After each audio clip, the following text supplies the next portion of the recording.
So today, yeah, we have the Banks Derringer for the 6.7 Power Stroke with the 1.8 I- data monster. We're gonna hook it up, and it's not for this truck. It's not gonna live inside this truck because you all know this truck's getting traded in. It's actually going to be designated for the 550 because of, you know, the 30,000 pounds that I tow all the time with that thing. The extra horsepower, the extra boost will help that thing along quite a bit. The Derringer, it is definitely the safest tuner out there. It's always communicating with your truck. It's communicating with your transmission, it's communicating with your exhaust temperatures, it's communicating with everything.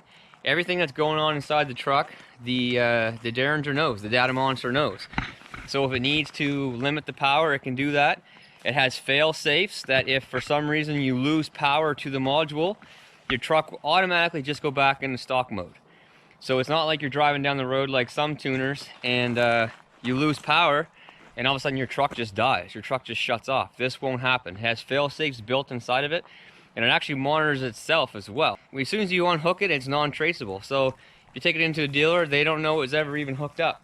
Whereas other tuners, especially the flash tuners, they can tell. They can tell that there was something going on inside the truck that was not from factory. The Derringer does two things.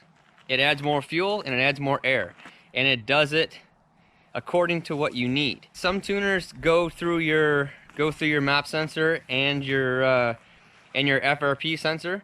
Some do. Some just go through your FRP and just shoot a bunch of fuel inside there. And when your engine's running hot and your EGTs are high, shooting more fuel in there is not a good idea. So this will, like I said, this is always communicating, so it always lets you know, it always knows what to do and what not to do. So here's what you have with the kit. This is the the 1.8 I- data monster. That's going to go inside. When I ordered this, I did not know that it didn't come with like the suction cup mount, so I'm just going to have to leave it loose inside the truck for now. But hopefully by the time I go up and get this installed on the 550, I will have that. But here's the actual unit itself. That's going to be under the cab. Basically all you're doing is interrupting your FRP sensor and your map sensor, and then routing this back to the Derringer. And then from there you have your starter cable, they call it, which goes through your firewall. Inside, this goes to your OBD2 port, which then goes to the which goes to the I-, and this goes to the I-. Alright guys, it is the moment of truth. There we go. Guys, we've been driving around for a while now, so we're gonna pop this thing up to level 6. There she is. Like, even with the glare, it is so clear you can see it. Alright guys, level 6 from a stop. Oh yeah. Yeah. There's more pull there.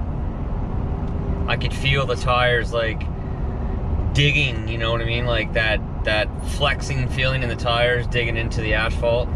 I could feel that. I've never felt that before. So here's what we have. We have the Kubota KX080-4. The trailer, the chains, you know, everything. We're a little over 20,000 pounds on the deck back here. We're probably at about 21, 22. The trailer is 8,800 pounds, so we're 31,000 pounds what we're towing behind this truck. It's got 61,374 kilometers, and basically all of those have been while towing this combination. I travel all over the Maritimes and I do vegetation management mainly to cell tower sites in remote areas. She's been worked. She has been worked. Nova Scotia, New Brunswick, it's basically all hills. So there's 1, 2, 3, 4, 5, 6 pumps. 7 pumps that are open. 6 pumps that are open. And she picks the one with the diesel.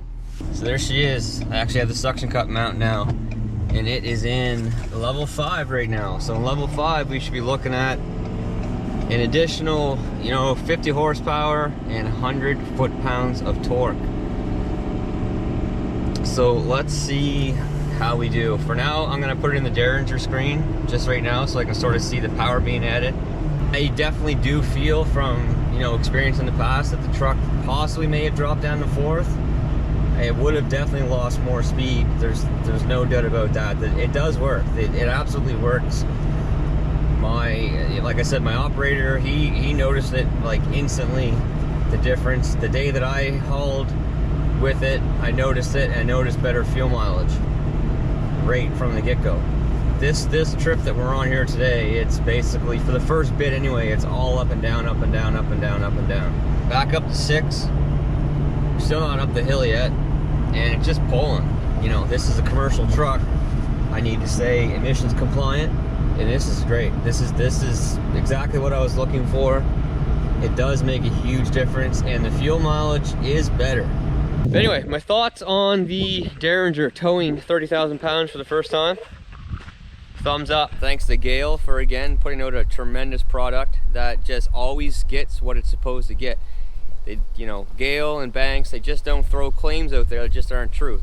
What they say is actually what you're gonna get, and that's awesome. As a consumer, that's what you want.